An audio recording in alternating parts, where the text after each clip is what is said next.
Welcome, listeners, to www.ironradio.org, the website and podcast for all things strength sports and sports nutrition. With your hosts, Lonnie Lowry. Remember, Phil is like a gnarled old oak tree held together with scar tissue and bone spurs. Rob Fortney. And I'm telling you, the pain that I would suffer was beyond excruciating. And Phil Stevens. Do it, Rob. You'll kill all those nerves. Thanks for listening. Good morning, everybody. Go to strengthguild.com, strengthguild.com. Scroll down to the Iron Radio collections, and we've got new shirts and new banners for you to support the show. Everything from just a regular banner, regular shirt, to ones with sayings on them, like Lonnie's Phil is like a gnarled old oak tree shirt. And some news for you, we're going to have some contests for people who own these shirts and things. So if you support the show, we'll let you more on that later. So if you get in on these early, you can be one of the first people to win some prizes. So thank you very much. Go check out the site, strengthguild.com. Scroll down to Iron Radio Collections and support the show. Welcome, Iron Radio listeners. This is Lonnie Lowry. I'm an exercise physiologist, and I'm a licensed nutritionist, and I'm a former competitive bodybuilder. And this is Phil Stevens, strength coach, powerlifter, Highland Games athlete. How you doing? Good. This is Dr. Mike T. Nelson, associate professor of the Kerrigan Institute, created the Flex Diet Cert and the Physiologic Flexibility Cert, and I'll be teaching the Advanced Athlete Monitoring course again for Rocky Mountain University this fall. So I'm just updating the syllabus this weekend. Sweet. There you go. Yeah. All right. It's a fun course. Serious news coming down here, Phil. What's the deal with the Olympics? Strength and muscle sport news. So, U.S. sprinter Sha'Carri Richardson was suspended for 1 month. So she just made the team a couple weeks ago. And they're suspending her for 1 month for popping positive for THC. And the bad thing is it sounds like her suspension, like she's running amazing times. I forgot what it was. Oh, yeah. 10.82 and 100. Yeah, so crazy. Yeah, super fast. And so her suspension will take her out of running the 100 in the Tokyo Games. She might still have a chance, like it'll end before the 4x100 relay if they let her do that. So, I mean, it's not even a complete suspension. It's just like, it's like, here, you can't go break the record and win the Olympics. But you can do this team sport maybe, and you can get something. Right. It's just an old, outdated. I mean, there's so many people coming out, so many athletes and so many celebrities and whatnot. They're like, let the lady run. It's THC, for God's sakes. It's not like she's on Deca, or something that actually is performance enhancing, like we all know. I mean, and she lives in Utah, I think it is, where it's legal, and that's what everybody's arguing. It's like it's legal in 19 states. I see. So where she's at, it was legal. And I mean, like me and Mike were talking about before the show, like I was just in California. Me too. Walking around there, I could have come back and tested positive. Oh, yeah. I mean, that's how prevalent it is now. I mean, you walk downtown San Francisco, it's like, whoa. Yeah, I don't know. And I mean, it's just not, anybody that's been in the game long enough knows that, like, if I'm going to go, hey guys, I need to go squat 800, I'm not going to get high first. It's not going to enhance my performance. Right. Especially for speed and to power that level. sport. I mean, yeah, Pre-workout. exactly. I mean, I don't see her going out using this. I don't know how she would use this to enhance her 100-meter runs. I really don't. I could see maybe in recovery, things like that. Maybe you rest more, but still, man, it's right. With her being ill, like if she wanted to, she could go get cortisone shots and everything else, and it'd be fine. Yep. Arguably, that's going to enhance her performance a lot more. So, yeah. Wow. And by her own admission, when she did it was several days before the Olympics. So obviously THC has a very long half-life. Some other, we'll say, PED and other drugs have a shorter half-life, for crying out loud, compared to THC. And you're just, even if there was an effect from it for performance enhancement, maybe to take a little of the nerves off, whatever, but unlikely, it's not going to be even relevant at that point. Yep. Because of when she did it compared to when she actually even ran. Yeah. I mean, she seems to be taking it well. She did surprisingly well, and I was surprised, extremely honest, and said, "Hey, here's what happened. Here's what I did. I know what I did." Compared to how many other athletes have gotten popped and said, "Oh, it was the meat. It was this. It was exactly. that." Later, they were found to be in full knowledge of exactly what they did. Yeah, she's not claiming her cow smoked weed before she right. But yeah, she's just like, when my sanction's up, I'll be back and ready to compete. I'm 21. This isn't my only games. It'll never happen again. And it's like, come on, guys. Let her run. For God's sakes, we postponed the Olympics a year already. True. So I don't know. I think it's just like everybody's stating, it's just an outdated rule for an outdated substance that is now it's close to just being legal everywhere as it can be. And yeah, I mean, I just don't see how it's helping her, or how it's giving her an edge on her opponents. And honestly, if they just open it up and say, "Hey, you can all smoke weed," you're not going to see times just jump. No, you're not going to see records just go crazy because they can smoke weed now. So, because they're all probably doing it anyways. But I remember taking a performance enhancing meds class, like an ethics class, in my doc program, and intent is one of the ways you determine essentially, guilt. And I mean, it's clearly not her intent to use this as a part of her training program. It was a recreational thing. And my biggest beef with a lot of this stuff is the inconsistent laws from state to state. That's what causes this problem, right? The IOC doesn't think like what do you say, Utah, the state of Utah. Yeah. Ohio doesn't think of things like Nevada or California. And there's arguments to be made for individual states. Maybe you go where they let you smoke your weed or whatever. But at the same time, we have to have more consistency. I think this is a fallout of changing times. And like you were saying, Phil, it's inevitable. So let it go. Yeah, I just hope they make a call on it fast enough to let her run. Yeah. So. It's interesting. Yeah. All right. Quick announcement before I do the regular news.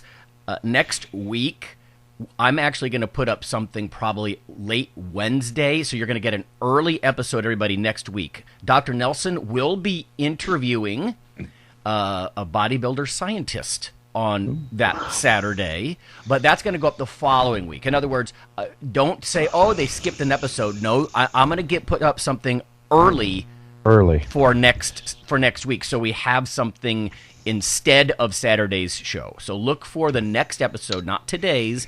The next episode is going to go up a few days early, and that's because I'm going to be, of all things, on a train trip cross country.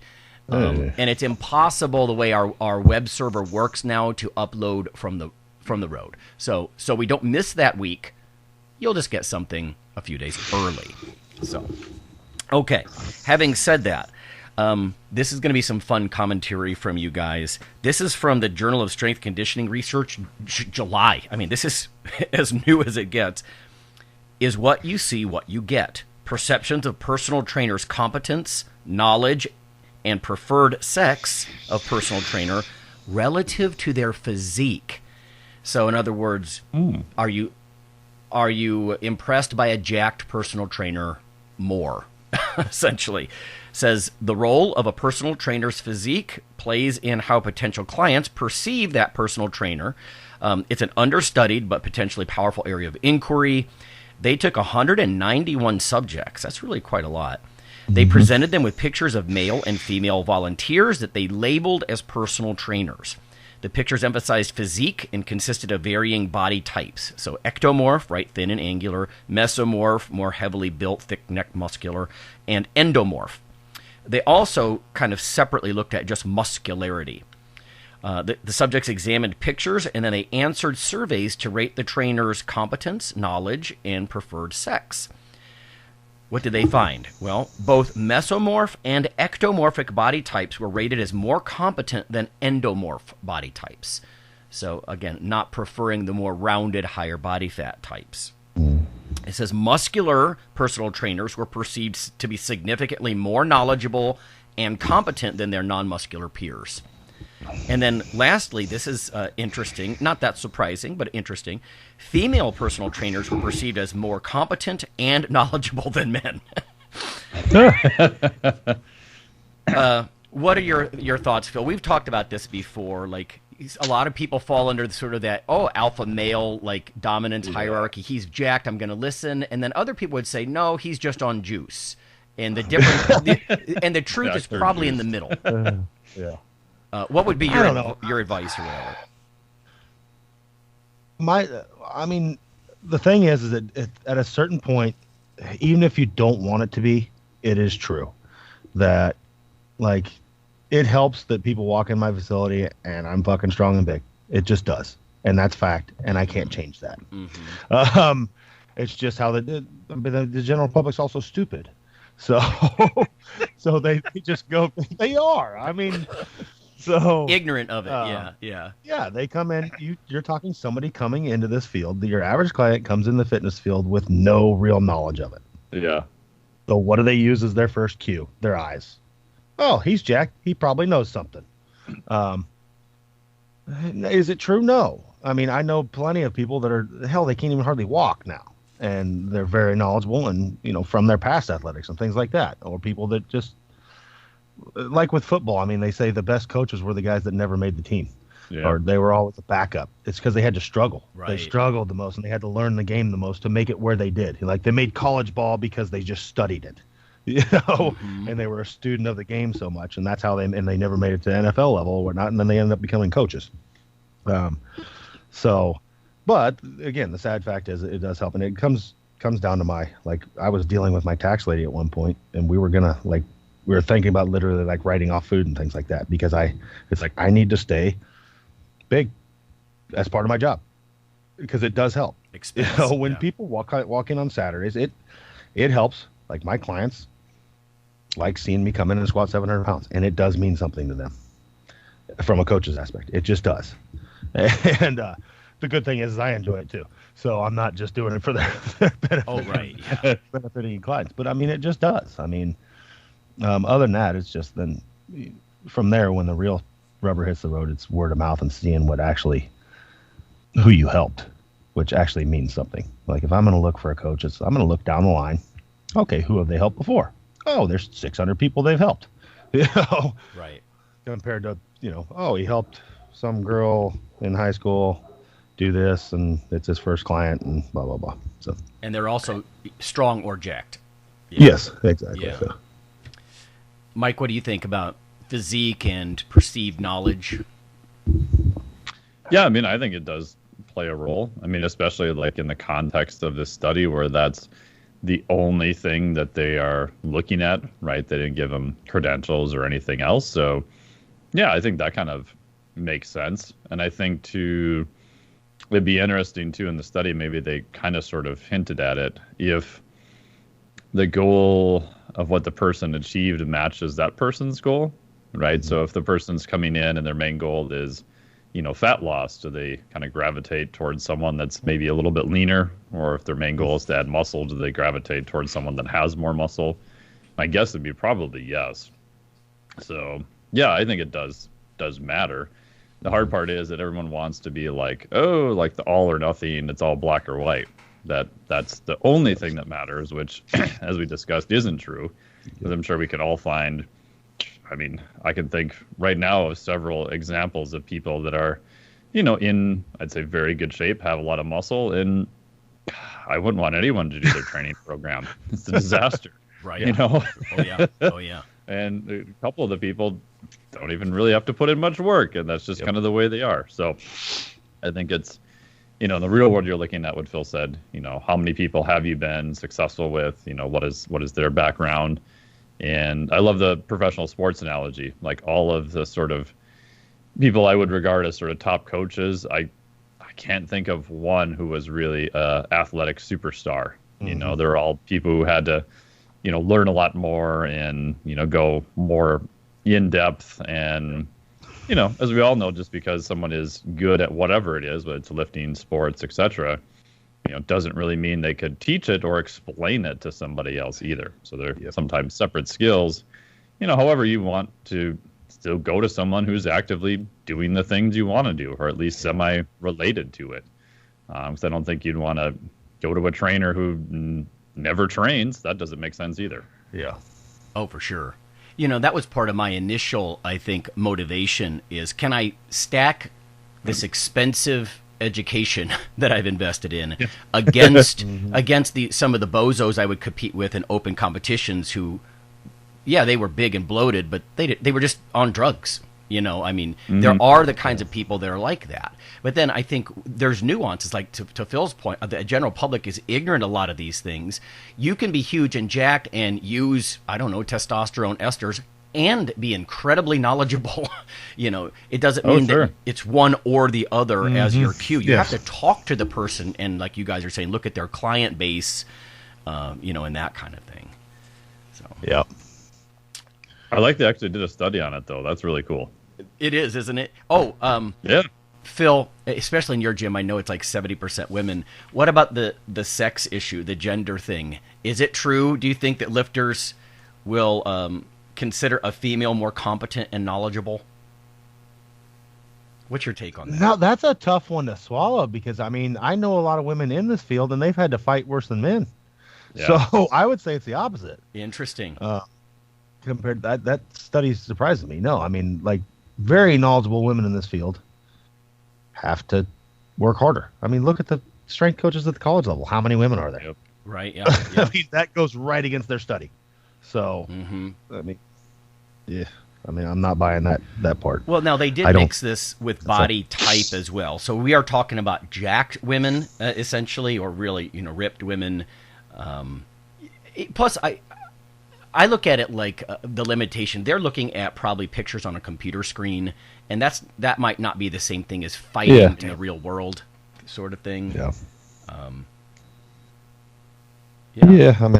Curious. Okay, let's go. There's other fun news here. This is for any of you guys interested in paleo. The three of us know that the paleo diet, this is a legitimate thing. It's been in academic circles for decades. Studying ancient diets. But then, of course, I don't even know how many years ago it was, 2 decades ago, and people just started branding and trying to own and remarket aspects of the paleo diet. But it's an evolving field, and it's not what a lot of people in the, that are marketing it even think it is. So this is from the journal Nature, right? Absolute top tier. Just came out maybe 4 weeks ago or so. If this is June from this year. How ancient people fell in love with bread, beer, and other carbs. Now, first of all, it's fun. Secondly, when you think about this, Mike, I remember being in the Smithsonian Institute with you. We were in there's a whole wing dedicated to how butchering and eating meat led to larger brains and the development of society, right? Because it's so nutrient loaded. You have time, instead of grazing on low quality grass all day, you have time to teach your children and art and science develop and, all these things. So nobody's saying that meat wasn't part of the picture, but this says, well before people domesticated crops, they were grinding grains for hearty stews and other starchy dishes. This is from Andrew Curry. They went to a site, Göbekli Tepe in Turkey. This site is 11,600 years old. This mountaintop archaeological site has been described as the world's oldest temple. So ancient, in fact, that its T-shaped pillars and circular enclosures predate pottery in the Middle East. So from an archaeological, from a legitimate paleo perspective, this place is old. The people who built these monumental structures were living just before the major transition in human history, the Neolithic Revolution. And that's where people started farming, right, domesticating crops and whatnot, and animals. But there are no signs of domesticated grain at Göbekli Tepe, suggesting that its residents hadn't yet made the leap to actual farming. The ample animal bones found in the ruins basically provide evidence that people living there were accomplished hunters, and there were signs of massive feasts. This kind of brings up the almost ancient, Viking thoughts in my mind, right? There were huge barbecues. It actually says huge barbecues and beer, where people would basically come together in these huge celebrations where the successful hunters would be like, look what I bagged, let's eat it, and, braise it with beer or something. But it says now that view is changing. Again, they're not disputing that happened, just it's growing and changing. Diedrich, one of the researchers involved, has discovered that the people who built these ancient structures were fueled by vatfuls of porridge and stew made from grain that the ancient residents had grown and processed on an almost industrial scale. So, again, I think about the modern fitness concept, right? Lens for paleo, which is really low carb, maybe a handful of ancient grains, but we're talking about a very ancient site, and yeah, they weren't just eating beer and meat; they were consuming grains. It says the researchers are using a wide range of techniques. This is really detailed, but from examining microscopic marks on ancient tools to analyzing DNA residue in pots. So they are really drilling down. But it says Diedrich argues that the barbecue and beer interpretation is way off. The sheer number of grain processing tools at Göbekli Tepe suggests that even before farming took hold, cereals were a daily staple, not just part of an occasional fermented treat. So, again, to me, this separates the long-standing study of paleo, right, nutrition, and then what these fitness people who have never had a class on anthropology, they don't really think about it. They just embrace their notion or some guru's notion of it. But, yeah, it looks like bread, beer, and meat were part of the scene a very long time ago. And that doesn't surprise me that much, really. No. I mean, if you look at surviving any animal, including humans, if you're in a situation where you just have to survive, you're going to eat anything you can find. So anything that's around you, you're going to take that, and you're going to, you're going to take advantage of it. So sure. I'm sure they had people hunting and picking, and like everybody had their job. Like, go out and this guy's really good at collecting berries. You're the berry dude. Go get us a bushel. And then somebody else out picking grains, and somebody else is hunting deer, and you're going to look for any calorie you can get. And that's how they were living. If you dumped me and you in Alaska right now and said, live, I'm going to be eating anything I can find. Bugs and crickets and berries and whatever. It's just that's how they had to live. Yeah. So. Even before broad scale agriculture, right? Yeah. Like, listen, dude, you got a bad ankle. You were hurt on a hunt earlier. You're just going to process the grains, man. Somebody's going to bring you the grains. Things. Yeah. There was no space for uselessness. Yeah. You were doing something. So that makes sense to me. You're right. Any survival situation, even with like a self-sufficient farm like you've got, Phil. Yeah, you're like you were talking about gathering up the walnuts and whatnot. Nothing goes to waste. You're gonna consume. What are you gonna say? No, I don't want to eat the grains. Especially they get a whiff of baking bread or something, even if it's not yeast bread or whatever. Yeah. Are you kidding? So yeah, we're not gonna turn it down. So, Mike, what about the metabolic flexibility angle on this? It looks like carbs and proteins were, and fats, of course, from the meats, always part of the picture.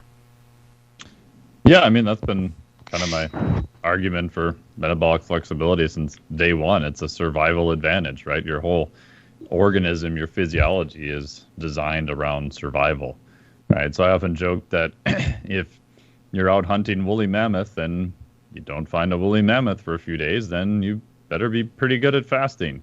Or if you come across a whole bunch of honey, you're probably not going to pass up the honey and go, ooh, I'm paleo man, I don't like honey. You're going to take as much honey as you want until you get all of it, or you get tired of being stung 100 times. Right. But you can't really run the risk of passing out in an insulin-induced stupor under the honey hive, because then you're going to be dead. So you have to be able to kind of process on both ends of the spectrum. So I can't imagine, like you guys were saying, that if there's bread and grains available, that people are going to be like, oop, nope, not eating that. Right. And then if you look at even cultures that maybe are not as old, but wherever you go, they pretty much used everything they could possibly find. From the Native Americans using every part of the buffalo, and even hunter and gathering, to the Catawbans who ate mostly carbohydrates, to the Eskimos who ate almost everything. but they had dramatically different diets, but that was mostly because of the environment that they were in. I can't really think of a example where they're like, oh, we had this like super food available and we just didn't eat it. No. I mean, you look at ethnic cultures now. I mean, they will turn a butthole into a delicious meal. You can't you can't tell me they won't pick some grains too. Like they will turn anything into something delicious. They figure out a way to do it. Anything edible, it's like, okay, we're gonna make something out of it. Let's figure out how to make it palatable. Bologna or sausage, something. So I mean, it's cross history. If it's edible, humans will find a way to eat it and make it not taste bad. Right. So, and you know what, you guys, 11,600 years ago, I don't think anybody was value signaling with their food choices. No. They just ate it. It was available, like you guys are saying. They just like, hell yes, I'm going to eat that. Yep. Yeah. Anyway, I got one last little tidbit, and we're going to go to break. And I was remiss, everybody. We're going to talk about tales of confidence, like lifting and what it does for your self-confidence. But just quickly here, this is from the Institute of Food Technologist, Food and Mood. This caught my eye because my wife's a counselor, right? And so there's occasionally little workshops and conferences will come along that we could both attend, and the food and mood connection is a big deal. So what they did was they just interviewed a lot of people on their food choices when they're having a good day, a bad day, things like that. And there's some trends here that are eye-raising to me. They're not that surprising. It's just fun to read. Here's some of them. It says, top go-to foods for having a bad day. Number one, with 46% of respondents, which is way above the others, chocolate. Having a bad day, they turn to chocolate. Now, in my experience, and I don't want to interject too much as I go through these data, but in my experience, I think women maybe can detect something more in chocolate than men. Like estrogen enhances the olfactory sense, and I think they maybe can detect some things because, at least in my experience, and myself personally or the guys I've talked to, I don't think men get quite the sacred experience from chocolate that sometimes I've heard women talk about. But anyway, so this is not gender specific here, but top go-to for bad day, chocolate. Foods that result in happy, energized feeling, dark chocolate, 42%. So this is a close one, though, over fresh fruit, actually. So interesting. So happy and energized, chocolate wins again. Foods that result in a poor, tired feeling. Number one answer, it looks like 50%, heavy carbs. Yeah, I'm down with that. I mean, if you have a giant Alfredo pasta meal and some garlic bread, that's going to weigh you down. So make you sleepy. Kind of thing. That was way out in front of some of the other things. Tastes favored when having a bad day. So tastes, not foods. Sweet was number one. It moderately beat salty. So sweet number one when you're having a bad day, and that kind of goes with the food choice of a bad day, which is chocolate. Top mood improving foods. This one surprised me. Number one, barely. Tacos. Really? Number one mood improving food was taco. Right on its heels, bacon and eggs. And then that tied with steak. So, okay. You see, good. I feel you. Right? Like, I'm down with the bacon and the steak. I don't know if I would go to tacos to improve my mood. I would definitely eat some bacon, though. That makes me smile. And a big old steak. That's. I mean, tacos are good and all, but I wouldn't think they got first. But yeah. No, agreed. These are real tight numbers, though. Right on its heels, pancakes and fried rice. Interesting. So lower on the list, but only a little bit lower. Again, this is a tight race for top mood improving foods, but they had mac and cheese and mashed potatoes, and that makes sense to me. Those are comfort foods. Mashed potatoes is where it's at. Man. Oh man. Okay. 3 more categories. Top go-to foods when having a good day. Number 1, chocolate. So you can see the theme here. Bad day, good day, bring on the chocolate. I was laughing with my wife about this because some of my old friends in San Diego, they're like, Lonnie, you listen to Van Halen when you're feeling down. You listen to them when you're feeling up. I'm like, well, yes, correct. So Van Halen is my chocolate, I guess. if I eat unhealthy food, I'm likely to feel bad later. How many people agreed? 59% agreed with that sentiment, that if I eat something I perceive as unhealthy, I'm likely to feel bad later. So definite majority feeling bad if they have something that they know is off diet. And then lastly, when I eat a well-balanced diet, I feel more energized. Looks like 65% of people agree with that. Now, that goes back to Phil's comment about the Gen Pop not being particularly informed. I mean, what well-balanced? I've always disliked that. Is that like the Barry Sears zone diet, like 40, 30, 30? Because that's balanced. Most of the diets I look at, keto is not balanced, you know. Yep. So whatever they mean by well-balanced, they feel more energized. So Exactly. And how much of this is purely mental? Oh, like right when you start talking about that, it's like they perceive that they ate something bad, so they feel bad. So it's like, right. Yeah, do they actually feel bad? Probably not. So yeah, it's just a question. Yep. It's sort of Mike with your flexibility thing. It's like, Yeah. you know, how many bad foods are on Mike's flexible bad list? It's like, listen, steak and pancakes could be on that list. Yeah. So you're not demonizing any one thing. That's one of the things I like about the metabolic flexibility type thing is it's that variety approach, you know. Yeah. All right. Agree. You have to be a grown-ass adult, though, to, like, recognize that, like, Skittles aren't bad. You know, they're just not inherently bad. They're probably not a great choice all the time, but there's nothing bad about them. You know? It's just, and that's how people do. That's how all these fad diets are built. It's about bad food, good food. You can only eat good food. How about just recognizing that it's just Skittles, man? It's not a choice. I shouldn't make it a staple, but it's not bad.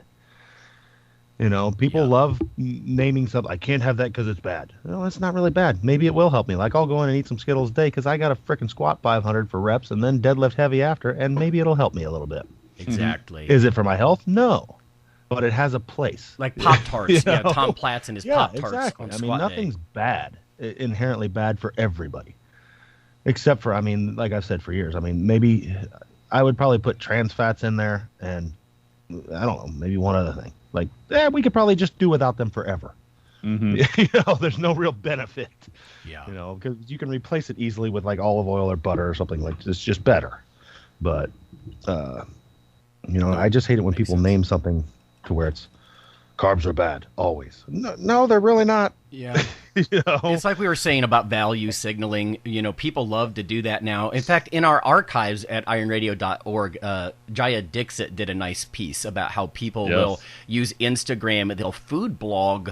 What are they doing? They're saying, hey, look how quote unquote clean I am. Look how laudable I am. Give me praise for this diet. It's quite different from like I would occasionally, Mike, I know you would do this sort of food blog. Like, oh, look at this food from when we were in Tahoe or, you know, whatever it might be. It's just fun, like a almost documentary type thing. But a lot of people the memory do of it.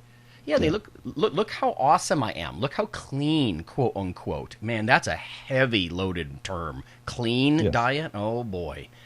So yeah, there's a lot of value signaling and subjective crap that people are putting out there. Yeah, So. I've lost clients in the past, more so, not so much anymore, just because people already know that they basically wanted me to write down the naughty versus nice list of foods, and I'm like, nope. No. Yeah, right. They're like, but I need to know what to eat and what not to eat. I'm like, but it's gonna change and it's gonna be specific to you and how your digestion is and what your goals are and all that kind of stuff. Activity I'm level. not just gonna give you a list of foods that are always off limits, because if you have one of them, then you're gonna feel bad, and then it's gonna be this downward cycle, and then you're gonna slash the other 3 tires on your car and be a mess for 4 days in a row. And Right. Yeah, imagine, Phil, like some string bean eel of a kid comes into you. He's 6'1", 155 pounds. You're going to say, put down the Skittles? Absolutely not. No. You eat those Skittles and everything else, dude. Yes. Yeah. So, yeah, it's like I'll smash a large pizza and drink a milkshake, and I won't feel bad about it. I won't do that every day. No, if you're depleted. Because I'm not that dumb. Yeah. You know? Absolutely. I know it's not going to me every day, but I won't feel bad about it the next day. Yeah. So the worst thing you can do is eat something that you quote unquote think is a bad food, and then you're so worried that it's a bad food that you don't even enjoy it while you're eating it. You're like crying while you're eating your pizza. Yeah. Oh, it's so bad. Yeah, that's no way to live. That's no way to live. Nope. All right. We overdid it, so we'll come back. We'll at least have a brief conversation. I told you it was going to be fun stuff to discuss. And we're going to talk about self-confidence and what lifting has done for us or some of the people that we know.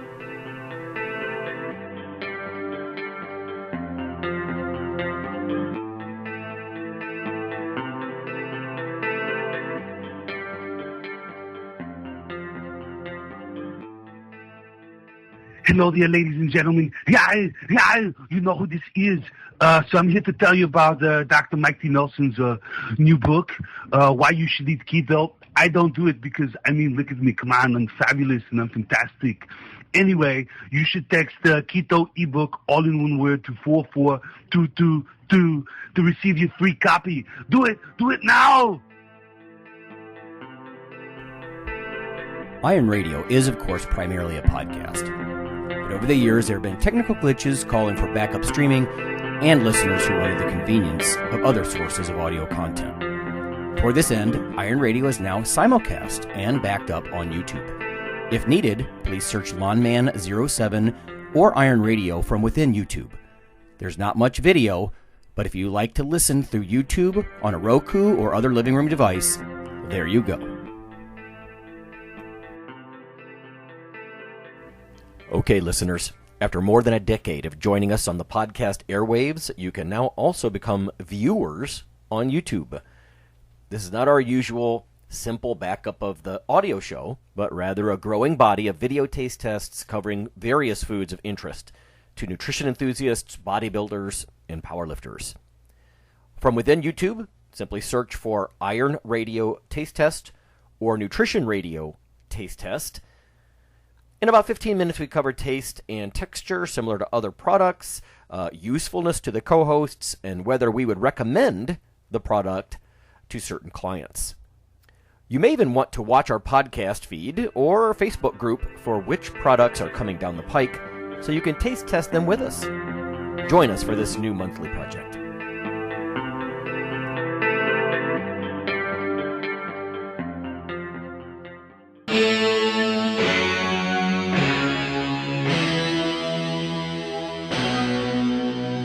Weekly fix of Iron Radio.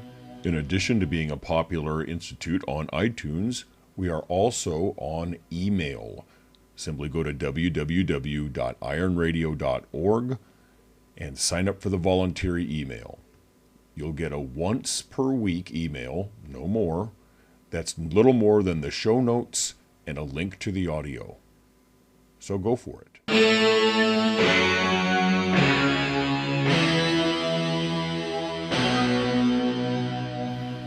All right, everyone, we're back. It's Mike and Phil and Lonnie, and we're going to talk about lifting and self-confidence, at least for a little bit here.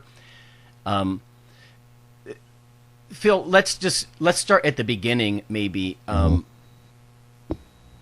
When you started lifting, was there a point where you felt more confident? And if so, why? And the reason I want to start with you partly is because you can't see strength. I mean, you see muscle mass, but you can't see performance. Let's put it that way.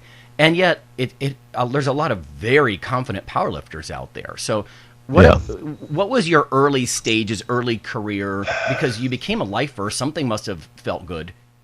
Yeah. And I'm just trying to look back and when that confidence kicked in. I've seen it time and time again with other people. I think it's hard to see in yourself, but like especially like the women I have, the weight room bleeds into life. And you just see it. They gain confidence under the bar, and then you see them gain confidence in the rest of their life. And I think along the line somewhere that happened with me too. I can't pinpoint the day when it happened, or the time, but it definitely. I mean, the stuff you learn under the bar, the perseverance, the just seeing things through, getting that 5 more pounds, just that hard work. That bleeds into the rest of your life. I mean, it's a simple thing. It's literally just shut up and do the work over and over and over again, and things get better. You make progress, and that just inherently leads to the rest of your life. And you realize, hey, it works here too. If I just keep chipping away and don't stop, it bleeds into everything else. And I've seen it just so many times in real life with people. People that are very, they're not self-confident. And then they gain some confidence under the bar, and that slowly bleeds into the rest of their lifestyle. So I can't tell you when it happened to me. I mean, I don't know. Yeah. I mean, it's lost in the mists of history at this point. Yeah, and it's such a slow process, I think. It just kind of slowly happens. You gain confidence under the bar, and then it slowly bleeds into your life. So there's not like a day that I woke up, right. I have no confidence. Right. So, and in competition, then, I mean, I think everybody's, like, I was nervous my first one. Super nervous. I don't think as nervous as some people get. Like, I never worried about, hey, like, you hear a lot of people worried about, I got to get up there in a singlet. I didn't care. Because I knew everyone was wearing one. It's like, okay, I'm not the only one that looks like a dumbass. Everybody left, and they're not flattering pieces of equipment.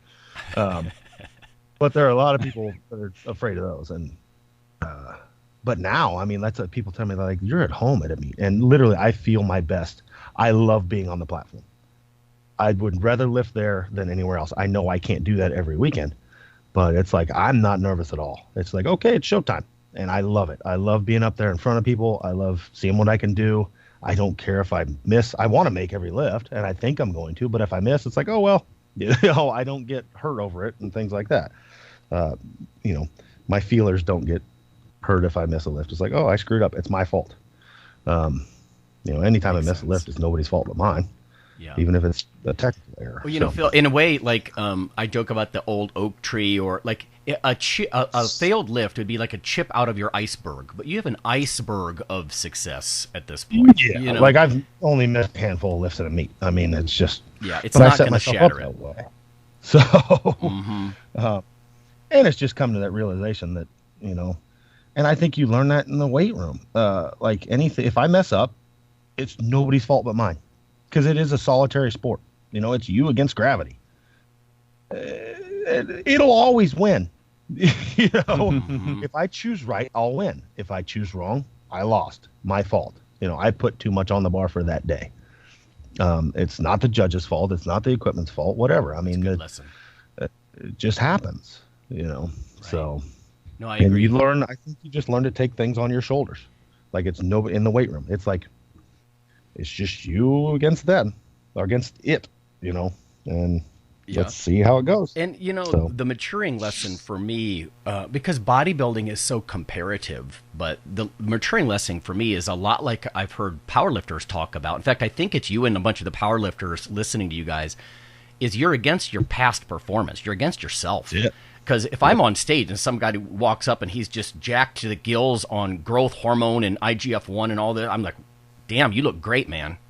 You're making choices I couldn't make, But I'm 5 pounds bigger than I was last time I competed, and my quads are more striated or whatever. It's me versus me, and I do love that personal responsibility. But the other thing that I love about lifting and confidence is it's sort of automatic. Like all you have to do is start eating more and grab a heavy barbell and do it every week. And you will start to almost automatically change. I'm not talking about the nuanced programming and stuff that's required for intermediates and beyond. The beginner, man, it just works. And then you start becoming bigger and stronger than everybody around you. Everything you do during the day is easier. And how could that not be empowering, Yes. To me, confidence can only come from experience and successes, like a series of successes. And then eventually it becomes sort of unshakable. Like you said, you missed a lift or, it bleeds over to school. Oh, I didn't do well on that test.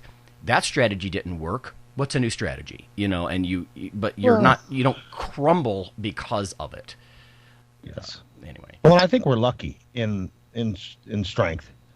It's one of the few things where, like, at the beginning, we're lucky that at the beginning you automatically just get better. Like I got a girl that's new. And she's like 13 years old, and she's hitting PRs like every day. Exactly. Because she's brand new. Yep. That really hooks you. It does. It helps hook you. So there's not many other things that you do that where it's like, oh shit, I'm better than yesterday. So you get this instant feedback at the beginning for the first year or 6 months of this, where you're just always better, better, better, better, better. And that helps you get you in a mindset to where it doesn't matter so much once you reach that harder point. Where it's like, okay, if I keep going, I'll just get better. Because you get all these wins at the beginning, and it just makes you feel confident. It does. And then, sometimes it's hard to handle those people when their first time where that starts slowing down. It's a little hard to handle, but then it's just making them realize, okay, look how far you've come. Now it's going to be a little harder. But nuanced. But they've stacked all these wins up already that their confidence is already up. Okay, yep, I just got to keep working, because it worked before I worked and I got this much better. Now I just need to put more work in. So Phil, that's a good point about strength as well, because even more than size, because size is more slow and protracted, I think. To put on 20 pounds could take you months and months, even as a noob. But strength, you're probably going to get a good 20% stronger in your first couple month training cycle. Yep. Yeah, exactly. It's so empowering. Exactly. Absolutely. It is, and it mentally just helps. Like, oh, I just did more. I couldn't do that last week. And that's the neat thing is like at the early stages that happens. It proves it to you. You're right. It proves it to you that all you have to do is be a little consistent, and you get awesome. You plant and the harvest is very quick at the beginning. It's like your beans take a week to grow. That's right. Yep. But, Mike, what about you as far as why are you into strength, period, and or the people that you work with? What's the role with the lifting and the progressive nature of it and the self-confidence? Yeah, I mean, similar to what you guys were saying, for me, it's one of those things I realized that it's just me against me, right? And that probably took me longer to realize that than it should have. So I think everybody starts out, it's always much more of a comparison, especially when you're lifting in gyms and lifting with other people and stuff. But, luckily after a while, I finally figured out, basically I had to almost completely destroy myself in the process to realize this, that it doesn't matter what anyone else is doing. What works for them may not work for you. So it's just you against you. Like you may have to do something that's a little bit different, but there's so many infinite amount of possibilities and options that there's no way you'll ever exhaust every one, right? So if you do X program and it doesn't work well, or you do this lift and it doesn't go well, then there's probably something else you can do to get you to that point. You're never going to run out of potential options of things to try. So for me, I realized it's just kind of a big game of if you go in and do it and you do it more in an intelligent fashion and you put in the work, then you will see the benefit. And you can literally measure the benefit week to week. Measure, right? Yeah. Right, yeah. And you may not, like you guys were saying, see it. No one else may know. No one else may ever know. But just the fact of, I was doing this last week, or I did this. For example, I was doing a Denny lift, and for like 3 weeks in a row, I get a single at like 500. Another single, maybe barely get it off the ground. And then yesterday I went to the gym and I got it for 500 reps pretty easy. I got 500 for 5 reps pretty easy. So within a period of literally 1 week to the next week, I added, 4 or 5 reps. And granted, that's a long ways off for where I want to eventually be. But there isn't very many things in life where you can see those differences week to week. And it doesn't always work that way, right? It gets confusing because sometimes you go backwards before you go forwards. Or with that lift in particular, I had to take 2 years off just to widen my stance out to get the mechanics better. So eventually I will be able to lift more than what I did before. But in reality, that's a 3-year detour, so because you have to build up all the specific strength again. But yeah, so for me, it was just this challenge of the better I get, the more I can see it going on. And then it's also, testing your discipline, testing, your will. And over time, I think you grow to enjoy the process and the journey as much or even more so than the results. That's wise. That's true. I think everybody becomes a lifer because of that, right? I lift 4 times a week now. I'm not out to take up more space anymore. My goals changed a little, and yet I love it to the point. It's classic behavior mod. You can remove the reward if the result is the reward. And the behavior remains, right? Because like you said, you're enjoying the process and the nuances. To echo what you were saying about the documentable, it's not like a kindly mom saying, "Oh, you did so well, honey." Yeah. This is objective, hard, measurable stuff. Like you don't, it has face validity. It's proof in your face that you can bench 2.25 and you barely could bench 185 a couple of months ago. Just there it is. It's objective. It's not. It's irrefutable. Yeah. And that's just so empowering. Anyway. Yeah, even when it's not going well, because everyone's had cycles and times where trying to just somewhat maintain where you were is hard. But it's nice, like you said, to have that objective data. And then the other part I realized in terms of enjoying the process was once I realized that, once I achieve the goals I want to, no one's probably really going to care that much, right? I mean, yeah, they will. They're like, oh, that's nice, but some of those goals may have taken me 15 years, maybe 20 years to get to. And I also know that it'll be fun, but also kind of anticlimactic, right? Like what Phil said about just different lifts. Like I've gone through it so many times in my head that it's almost a foregone conclusion that within enough time I'll be able to do it. So once I finally do it, I'm super stoked, but it's like, okay, what can I do next? Yep. Right. Or I get nervous a little bit about new clients who have built something up so high and think like, oh, once I deadlift, 4 plates, the world's going to change. And it's cool. Yep. Nice job. But, the world's still the same. All right. Well, we're about out of time, but that was good. It's fun to talk about that kind of stuff. It's a huge reason why a lot of people lift, right? It's an almost automatic, with any kind of consistency, almost automatic way to start building self-confidence. Yeah, it is. All right. Cool stuff, guys. All right, guys. Sounds good. See you next week. Yep. Iron Radio is accepting donations. If you like what we do, the professors, the scientists, the bodybuilding show promoters, the athletes themselves in powerlifting and bodybuilding, please consider making a donation or maybe buying something from the ironradio.org store. We also are accepting supporting members. So for $4 a month, which is frankly less than the bank sneaks out of your account in fees, you can step up and support a form of sort of public radio for the bodybuilding and powerlifting and strength community. The Iron Radio podcast and all of the audio on ironradio.org is for informational purposes only. If you're interested in starting a diet or exercise program, it's important to check with your physician. Also seek the help of registered dietitians, athletic trainers, and qualified exercise physiologists in order to make the progress that you need.